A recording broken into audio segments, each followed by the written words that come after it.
No episódio de Rompendo o Silêncio de hoje, conversaremos sobre economia doméstica e vamos desvendar estratégias simples e inteligentes para gerir as finanças da sua casa. Mergulharemos em dicas práticas e eficazes para otimizar seu orçamento, criar hábitos financeiros saudáveis e alcançar estabilidade econômica no dia a dia. Acompanhe-nos nesta jornada rumo ao domínio das suas finanças e ao bem-estar financeiro. Fique conosco. Já vamos começar. Imprevistos vai acontecendo durante o dia e às vezes você se encontra mesmo acumulada com a sua vida financeira. Mas, não sai daí não, fique com a gente, fique conectado, porque hoje falaremos sobre isso e trazemos dicas muito importantes para você colocá-las em práticas, tá bem? Vamos assistir a mais uma matéria, já voltamos.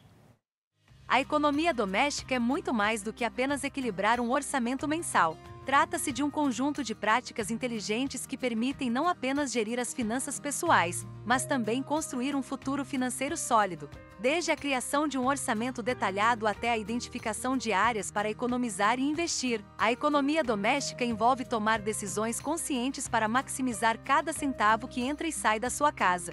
Além disso, a economia doméstica se estende além do aspecto puramente financeiro. Ela também abrange a gestão de recursos, como energia, água e alimentos, visando reduzir desperdícios e promover práticas sustentáveis. Ao compreender e aplicar os princípios da economia doméstica, é possível não apenas alcançar estabilidade financeira, mas também criar um ambiente mais sustentável e equilibrado para si mesmo e para o planeta.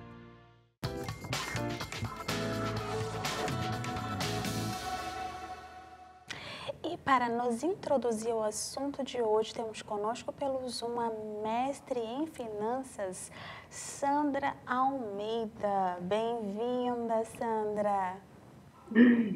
Boa tarde, boa tarde. É um prazer estar aqui.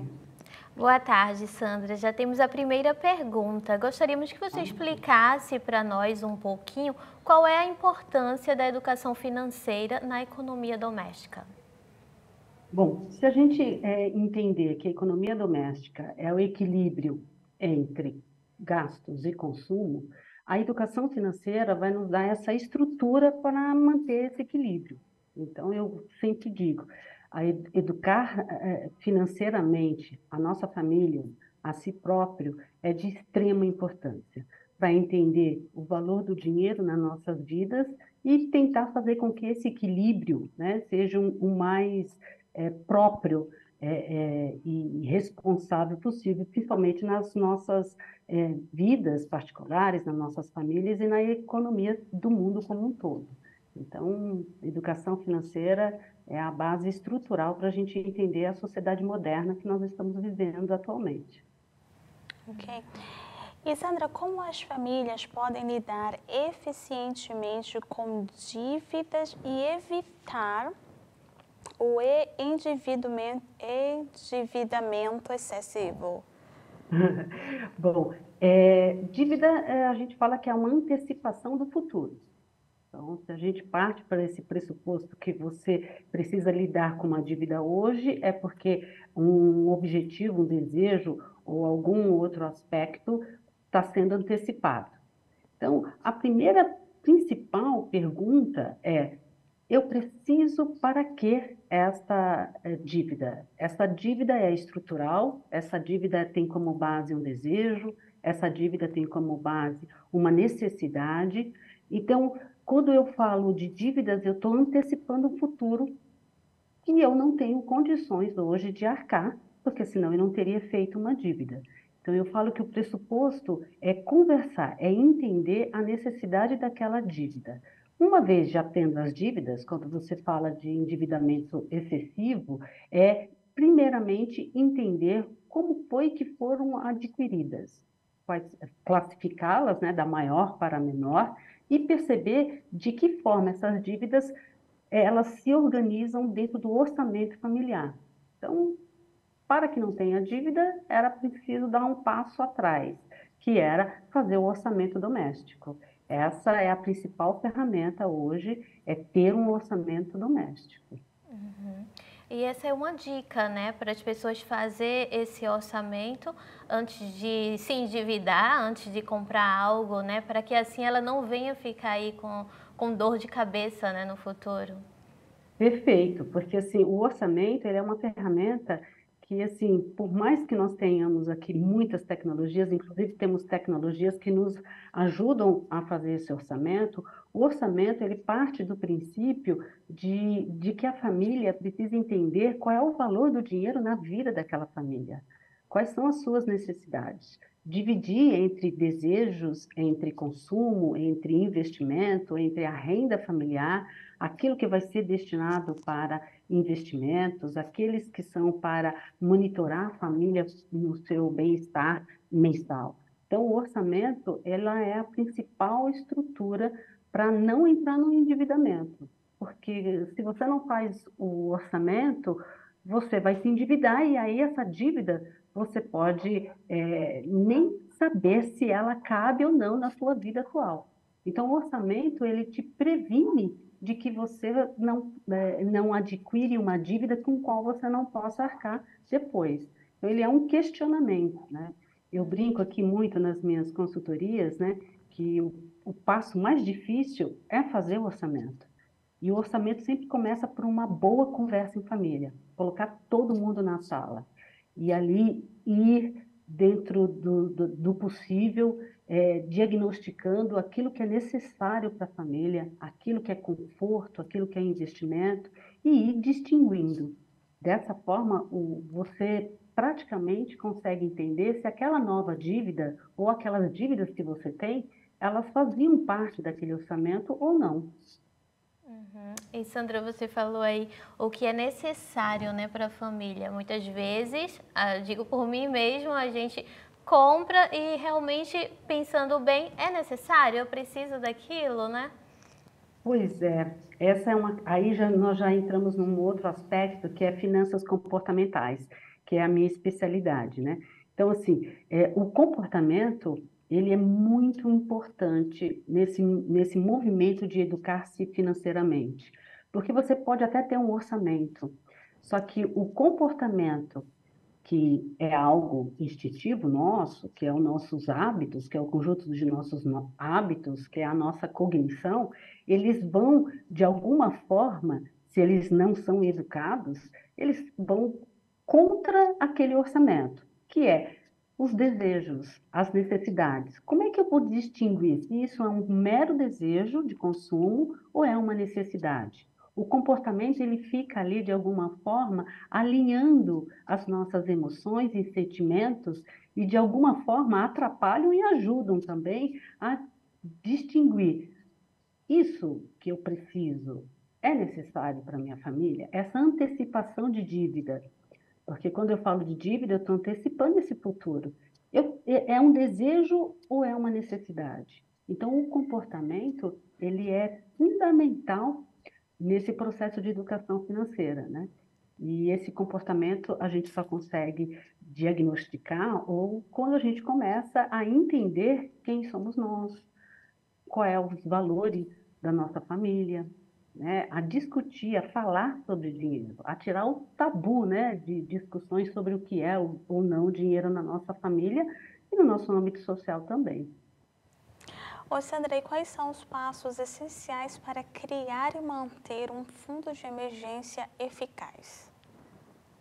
Fundo de emergência é essencial, né?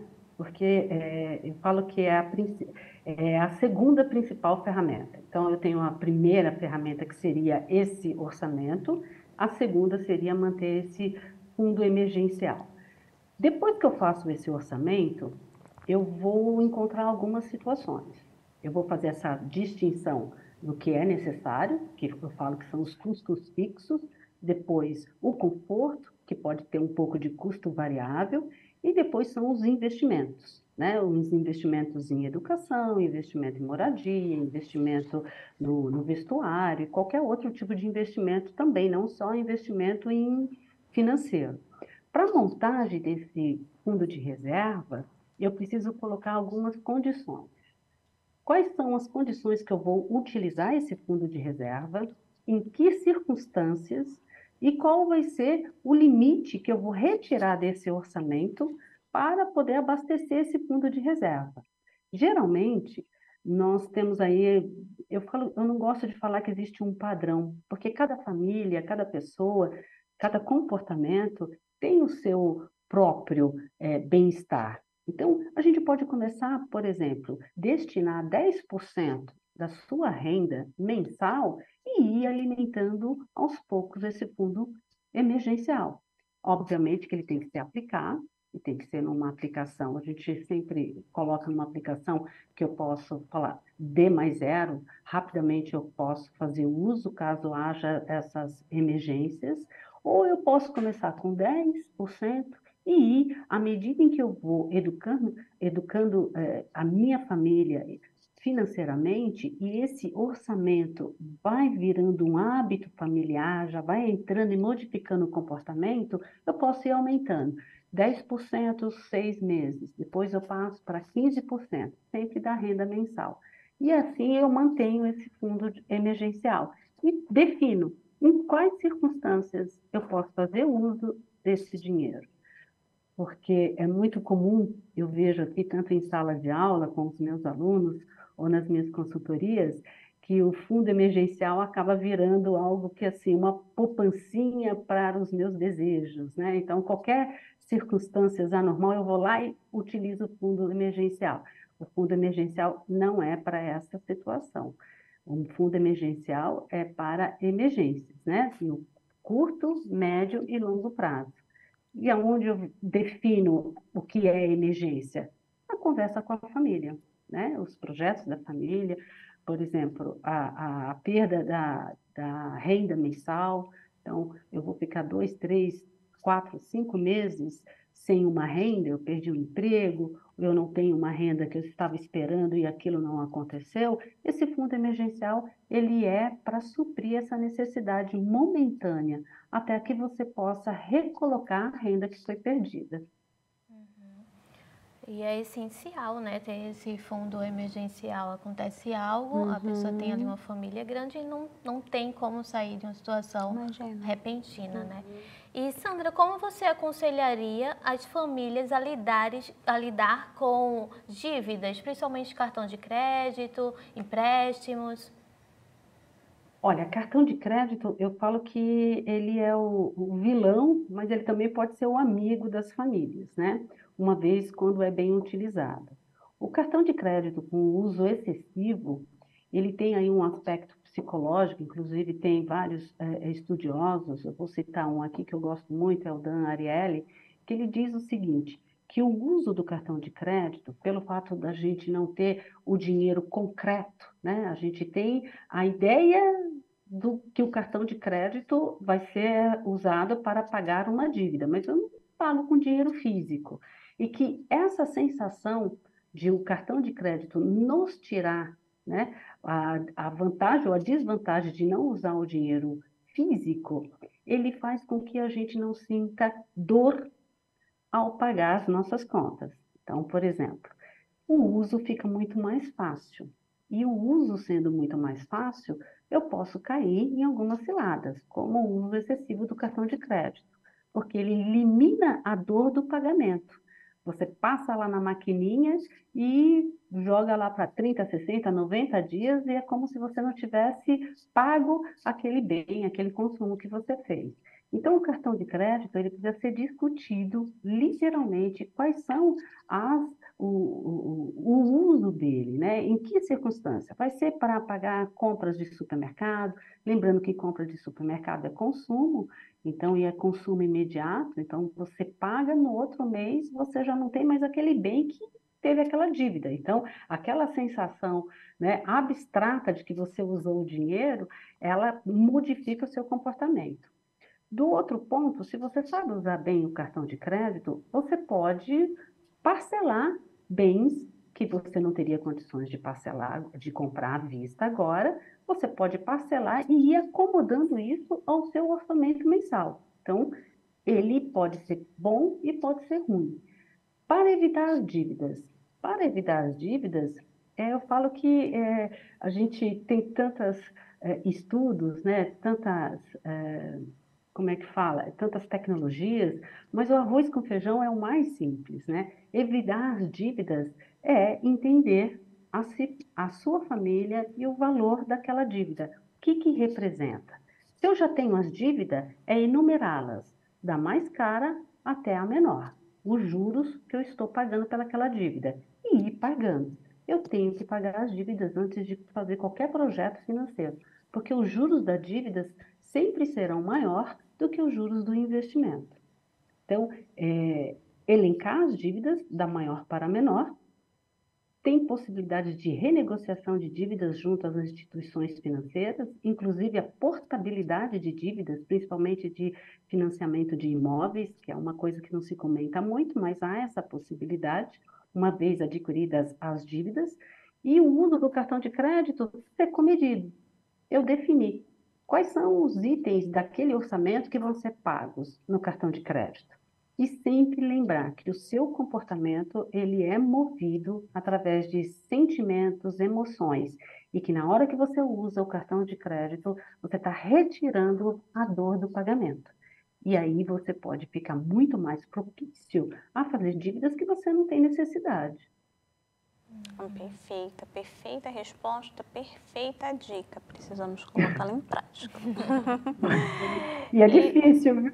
É a Cíntia, né, Cíntia? É difícil. É difícil, né? É tão tentador um cartão de crédito. Não é? Esse estudo é muito interessante, está disponível na internet. O autor tem alguns livros, A Psicologia do Dinheiro, né? Que ele fala que ele elimina realmente a dor do pagamento, né? Então, ele até põe nos estudos algumas situações assim, tente pagar em dinheiro físico, você vai ver que vai ter uma propensão menor a fazer aquele gasto, quando você tem que colocar lá o dinheiro no bolso e retirar do bolso para poder pagá-lo. O cartão de crédito vai lá, ó, tira e deixa aquela sensação de que você não está nem pagando, né? Não, porque não, isso é fato, né? Se você tem aquele dinheirinho, você vai às compras no mercado, você só compra o que o seu dinheiro alcança. O que o seu dinheiro não alcança, você deixa para trás. Eu gosto muito de proceder assim, com dinheiro eu compro o que eu posso. Se eu não tenho dinheiro, eu não compro. Esse cartão de crédito aí nas nossas vidas. E aí a gente fala sobre educação financeira, a gente acha algo tão distante, mas se a gente vai fazendo essa conversa, vai trazendo, né, vai proporcionando como o mundo hoje, está todo mundo falando de educação financeira, é algo que me alegra muito, a gente vê que é algo instintivo, inclusive intuitivo, né? É difícil gastar o dinheiro, porque você sabe ali, literalmente, o quanto foi para ganhar, quantas horas do teu trabalho representou. E o cartão de crédito, ele tira essa visão, né, física que o dinheiro nos dá. Não, porque em algumas situações já nem existe mais o dinheiro. A pessoa recebe, ela já tem que pagar a fatura, pagar as contas, pagar, né? Então, só fica mesmo, no fim, o cartão de crédito para poder cobrir as despesas, né, necessárias daquela família. Verdade. Uma outra dica muito boa é você pegar a fatura do cartão de crédito. Na verdade, as minhas aulas de finanças e consultoria passam por isso. Você pega as 3 últimas faturas do seu cartão de crédito, chama toda a família, coloca todo mundo ali numa mesa com muito suco de maracujá, que vai dar muito tensão, e começa a tentar lembrar quais foram aqueles itens que estão lá na fatura. E elencar. Aquilo é um desejo, aquilo é uma necessidade, aquilo foi num impulso. Você vai perceber que muitas vezes você nem lembra por que comprou aquilo, porque você estava imbuído de um sentimento. E isso é uma lição de casa dura. E é muito importante mesmo esse ato de reunir a família, né? E para que todos venham estar conscientes daquele gasto, né, que foi feito. E para que assim, ali já é uma educação, né? Educando a família a como gastar e como... a próxima pergunta. Cíntia, Sandra, e quais são as melhores práticas para reduzir o desperdício alimentar e economizar dinheiro na compra e preparação de alimentos em casa? Olha só, alimentação, ele é um dos principais itens no orçamento doméstico, né?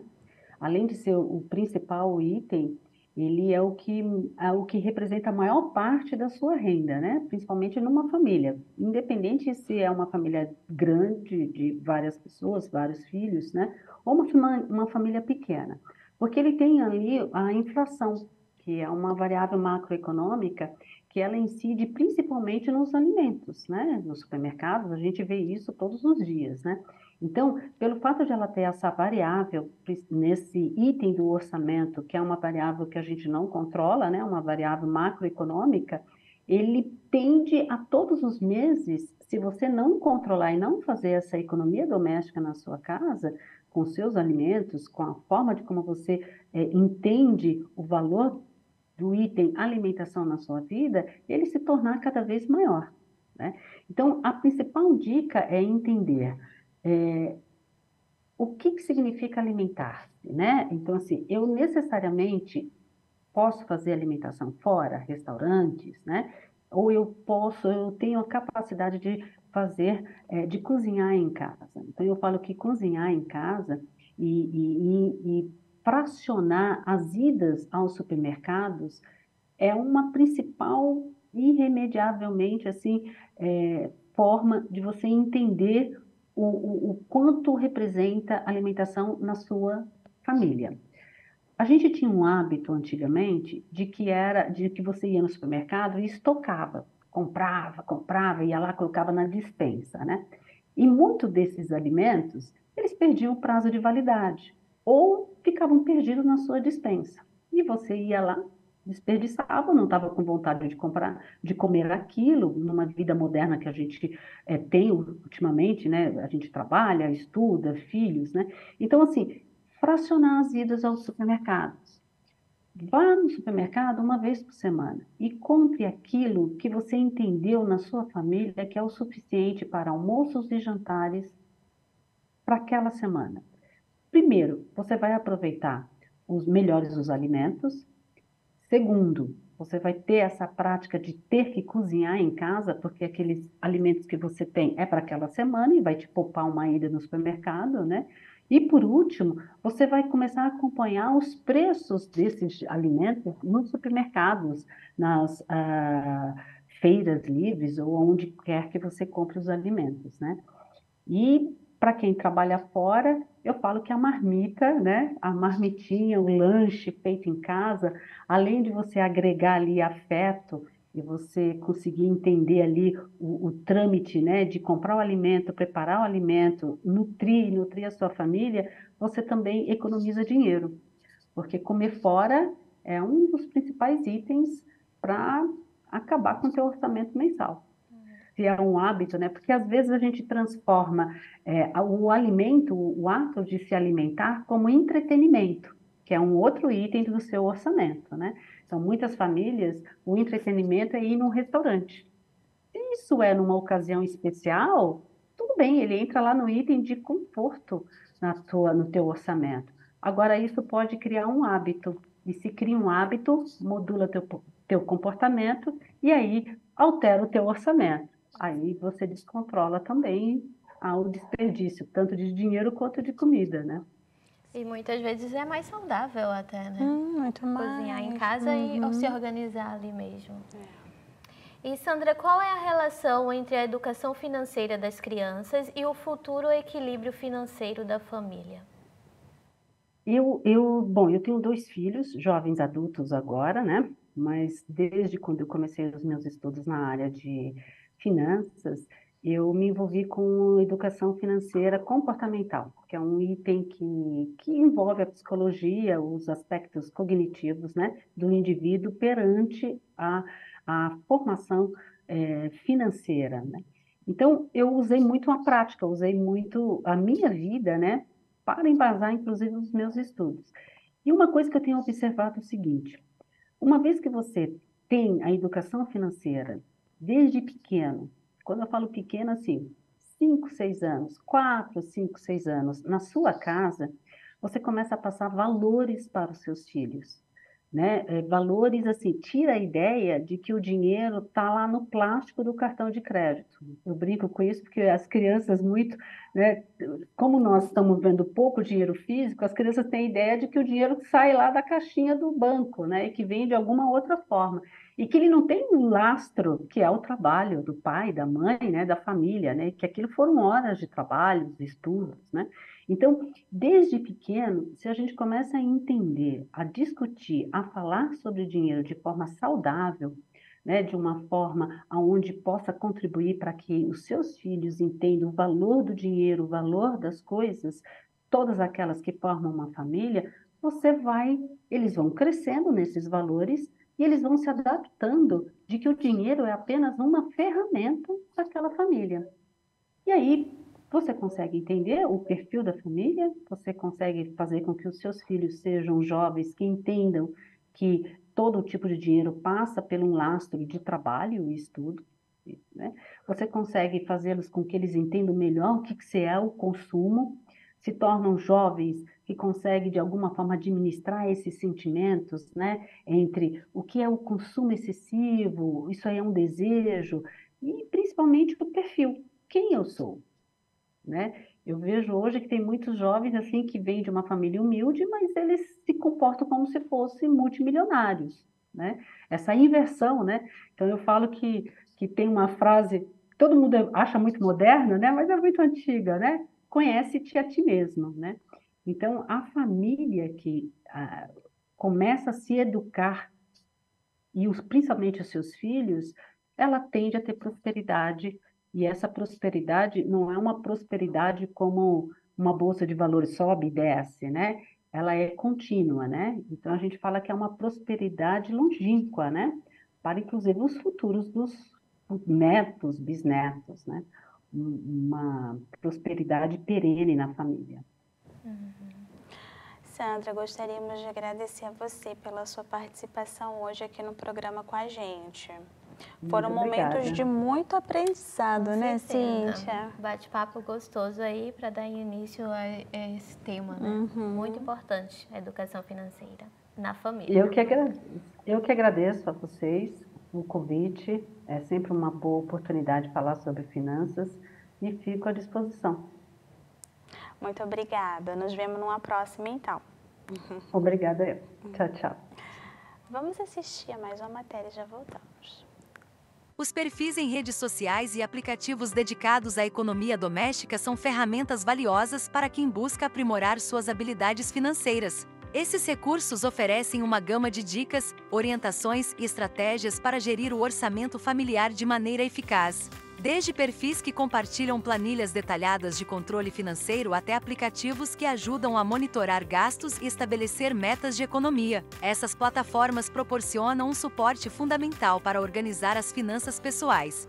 Além disso, esses perfis e aplicativos não se limitam apenas a oferecer conselhos genéricos, mas muitas vezes apresentam conteúdos personalizados e adaptados às necessidades específicas de cada usuário. Com comunidades engajadas e interativas, essas plataformas também possibilitam a troca de experiências e dicas entre os membros, criando um ambiente colaborativo para o aprendizado contínuo sobre economia doméstica. Eu me chamo Angélica do Nascimento Ferreira, tenho 39 anos, sou funcionária pública municipal. E meu pai era alcoólatra, então ele agredia minha mãe, né? Então a gente cresceu num lar assim muito difícil, né? Aos 17 anos eu estava noiva e engravidei. Aí nós fomos morar junto, depois nós casamos.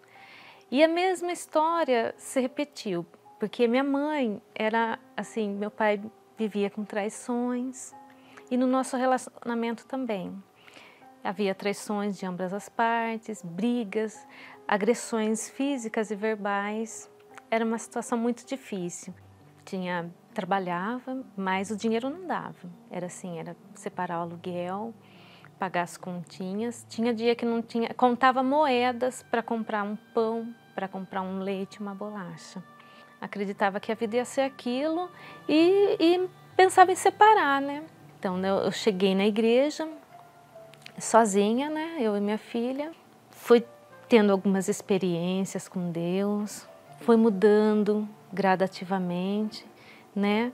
Foi vendo algumas bênçãos de Deus na minha vida. Aí eu tinha assim dentro de mim que eu tinha o Espírito Santo. Eu estava buscando mais, tudo. Mas não, eu havia tido experiências com Deus. Eu já tinha provado das bênçãos deles, mas ele dentro de mim não estava. Um dia um pastor estava numa reunião de sexta-feira e o pastor perguntou assim: quem tem o Espírito Santo? E eu fiz assim, mas aquilo dentro de mim, você não tem o Espírito Santo. Mas foi Deus falando comigo naquele momento. Tenho certeza absoluta disso. Eu estava fazendo tudo no automático. Eu lia a Bíblia no automático. Ler, como fazer uma literatura qualquer. As orações não passavam do teto da minha casa. Né? Assim, aquela fé assim, que eu comecei, não estava mais. Eu via a frieza, o quão distante eu estava do Senhor. Eu falei, não posso ficar assim, porque amanhã eu posso não acordar, ou melhor, acordar no inferno. Eu posso deitar para dormir hoje e amanhã eu posso acordar no inferno. A pandemia está aí, matando idosos, pessoas jovens, de todas as idades, né? Eu falei, não, eu não posso aceitar isso para a minha vida. Aí foi que eu me despertei. Falei, não, Senhor. Aí eu comecei a buscar. Veio o jejum de Daniel. Eu fiz o jejum. Me desliguei de redes sociais. Desativei meu Face. Não que seja pecado, que seja errado, mas para mim não estava fazendo bem. Não estava fazendo bem. Falei, não, eu vou focar no Senhor, né? Eu preciso do Senhor dentro de mim, né? Aí comecei a buscar, daí chegou o final do ano, começou um propósito da Fogueira Santa. Aí eu peguei e falei, eu vou fazer pelo Espírito Santo, né? Fazer por mim. E eu só estava olhando para os problemas, eu não olhava mais para Deus, eu olhava para os problemas. Né? Parece uma tempestade, parece que veio para desanimar. Falei, não, mas eu vou me fortalecer no Senhor, né? Aí fui no domingo de manhã, busquei até a tarde, meu esposo foi trabalhar, aí liguei a televisão, na reunião com o Bispo Júlio, ali eu recebi o Espírito Santo na minha casa. Foi assim, incrível, uma alegria, uma paz tão grande, e ele transformou, ele não mudou, ele transformou aqui dentro, sabe? E assim, completamente, assim, hoje eu sou uma nova criatura. Eu era uma pessoa muito sentimental, sabe, de chorar por tudo, né? E Deus tirou isso de mim. Agradeço primeiro a Deus por ter as portas da Universal aberta, né? Porque a gente vê o trabalho. Hoje eu estou na igreja, eu vejo o trabalho que é feito, né, para ganhar almas. O meu marido é uma bênção, assim, a gente se dá muito bem, graças a Deus. Ele e minha filha conversam, se dão bem, né? Deus mudou completamente, não há mais aquela miséria que tinha, né? Deus mudou completamente. Mas o mais importante que eu encontrei aqui na Igreja Universal foi a paz interior, foi o Espírito Santo. E hoje eu sei que se eu morrer daqui 5 minutos, amanhã eu vou estar nos braços dele. Como já assistimos o testemunho, a gente vai ler um versículo para você.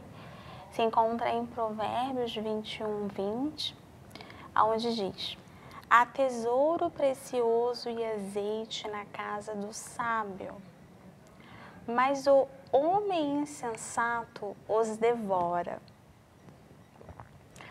O que você entende sobre esse provérbio, Cíntia? Há tesouros escondidos na casa do sábio.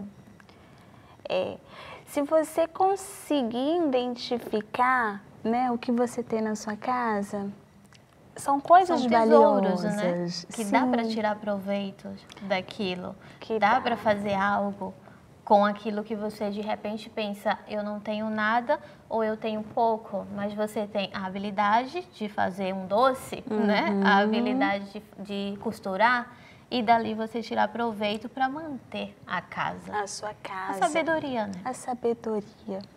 A sabedoria, ela fala, ela grita, né? E se a gente tem os ouvidos atentos para a sabedoria, tudo vale para você. Os mínimos detalhes, as mínimas coisas, como a Cíntia deu um exemplo de um prato diferente que você pode estar fazendo para sua família, às vezes, vamos se dizer, com arroz, que está na geladeira ali 2 dias já. Você tendo a criatividade, você pode reaproveitar e fazer um outro prato para sua família, não simplesmente desperdiçar, não é? Uma roupa, essa roupa aqui já não tá legal. Será mesmo que não tá legal? Se você pode estar dando para ela um novo visual, se você buscar, porque entendimento e enriquecimento também há muitos hoje em dia, né? Inclusive na internet se mostra muitas dicas também para você tá fazendo nas suas roupas, decorando você mesmo a sua casa. Você não necessariamente precisa mudar de uma casa para outra. Você pode ali mudar aquele ambiente da sala você mesmo, com as suas próprias mãos, como havíamos até falado num tema anterior aqui no programa, que é possível você gastar pouco, às vezes você não gasta nada. Se você conseguir enxergar algo desse cômodo que ficaria melhor nesse outro lugar, né? Então a sabedoria, ela grita, ela fala. Porém, o homem insensato não vê isso como algo assim de aproveitar. Que dê para reconstruir, né? Quando não se tem a sabedoria, você se vê em um caminho perdido, numa vida perdida, sem graça e que não tem o que fazer. Estou endividado, não sei o que fazer para sair da situação, para tirar a minha família dessa situação. Mas com a sabedoria, você, como a Sara estava falando, você pode olhar dentro da sua casa e ver ali inúmeras possibilidades de fazer algo para lucrar um dinheiro, para poder se movimentar sua vida financeira e sair da situação que está difícil. Mas a gente sabe também que essa sabedoria não vai ter você sentado em casa de braços cruzados e pedindo, sabedoria, cadê você? Não vai se conseguir assim, né? Pode sim conseguir a sabedoria terrena, lendo livros, vendo coisas, mas a sabedoria que vem de Deus é aquela que vai te mostrar aquela comida ali em algo que pode sim ser Não, se a terrena já traz pra gente bons resultados. Imagina a sabedoria de Deus. Imagine a de Deus, que você pode sim criar coisas com a sabedoria de Deus que vai modificar a sua vida financeira. E quantos testemunhos a gente tem e vê de pessoas que não tinham nada, mas com apenas um limão, fez a limonada e hoje tem uma vida de sucesso, bem sucedida, né? Mas com a sabedoria que vem do alto. E se você busca essa sabedoria, a sabedoria que vem do alto, você poderia unir a sua fé com a nossa agora, porque vamos fazer uma oração por você, para que Deus venha e ilumine os seus pensamentos e que você venha já hoje mesmo, talvez até com essa atitude de orar conosco, já um passo de que a sua sabedoria está ressuscitando. Vamos orar? Feche os olhos.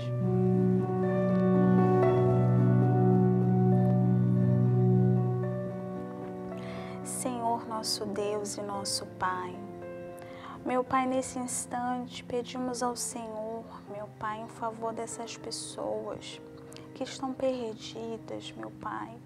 Dia após dia elas se encontram perdidas, por mais que elas trabalhem, por mais que elas tenham talentos, por mais que elas tenham ideias, elas se encontram sempre, meu Pai, acumuladas, meu Pai, em dívidas, acumuladas em problemas que surgiram através das dívidas, meu Pai. Essa pessoa que não sabe o caminho, meu Pai, tomar, o caminho certo para tomar, meu Deus. A Tua palavra diz que o Senhor é o caminho, meu Deus. Pedindo a ajuda do Senhor, o Senhor guia os nossos passos todos os dias, meu Deus. E que nas mínimas coisas, se pedirmos, meu Pai, a Tua direção, o Senhor é capaz de nos dar, meu Pai. Eu peço ao Senhor nesse instante, vá de encontro a essa pessoa que clama ao Senhor por um auxílio, por uma ajuda, meu Deus, que se encontra perdida na escuridão. Ela não sabe o que fazer, meu Deus. É um tropeço atrás do outro. Espírito Santo, tem misericórdia, meu Pai. Segura pela mão dessa pessoa, meu Deus, e caminha ao lado dela, meu Deus. Espírito Santo, já nesse dia, trazendo ela para a Tua casa, meu Pai. Oh, meu Deus, ilumina o pensamento, meu Deus, de todos que nos acompanham nesse instante, meu Deus, e que o Senhor possa sim falar, meu Deus, porque o Senhor é a sabedoria, meu Deus, e o Senhor quer falar, meu Pai, e o Senhor quer ajudar. Sabemos disso, o Teu prazer, meu Pai, é ajudar, é salvar, meu Deus, o aflito. Ó Deus, agradecemos ao Senhor por todas essas pessoas que não por acaso assistem essa programação, meu Deus, mas porque o Senhor a escolheu para poder participar hoje aqui com a gente. Meu Deus, e que o Senhor venha assim guiar os nossos passos e os passos dessas pessoas também. Entregamos tudo em Tuas mãos e agradecemos a Ti. Em o nome do Pai, do Filho e do Espírito Santo. Amém.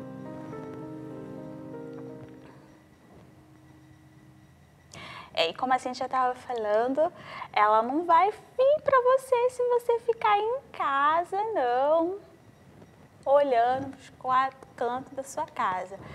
Não, a gente tem reuniões na nossa igreja diárias, cada dia da semana, por uma área específica, porque as pessoas aflitas estão, né? Às vezes na vida financeira, às vezes é na saúde, às vezes é na vida espiritual, como hoje. Hoje a gente busca, pela nossa vida espiritual, a palavra de Deus, a palavra de sabedoria é para nossa alma. E temos reuniões hoje, 7 da noite, em todas as igrejas universais aqui do Reino de Deus. Amanhã também temos reuniões, sexta-feira, sábado, domingo. Olha, todo dia que você vir na igreja tem uma palavra para dar para você, que eu tenho certeza que essa palavra vai de encontro à sua necessidade. E também estamos disponíveis aqui na nossa sede nacional, na 2420, se você deseja falar, conversar, buscar um conselho. Nós não temos estudos, mas graças a Deus nós temos a sabedoria, porque buscamos, que vem do alto, para poder ajudar as mulheres que vêm aqui nos encontrar, tá bem? E a gente sabe também que tem muitas pessoas que são imigrantes, que estão nos assistindo e que está dando esse primeiro passo num país novo, né? Tudo novo, tudo diferente. Sim. E de repente você está aí, está precisando de uma ajuda, né? Tanto espiritual quanto também física. A gente também pode te ajudar fisicamente. A gente sabe que é difícil chegar em um lugar novo e construir algo novo. E estamos aqui também para você. Estamos de braços abertos para acolher, para receber, assim como o Senhor Jesus também. Então você não está só. Temos nós aqui, né, para estar com você. Pode contar conosco. Pode contar conosco. Se prepara então, dá uma chamada, manda uma mensagem no WhatsApp, uma mensagem de texto também. E o que a gente puder fazer para te ajudar, iremos fazer. Tá bom? Então já é isso, né? É. Já podemos ir. Vamos por hoje. Nos encontramos então no próximo episódio do Rompendo o Silêncio. Fiquem com Deus. Fiquem na fé.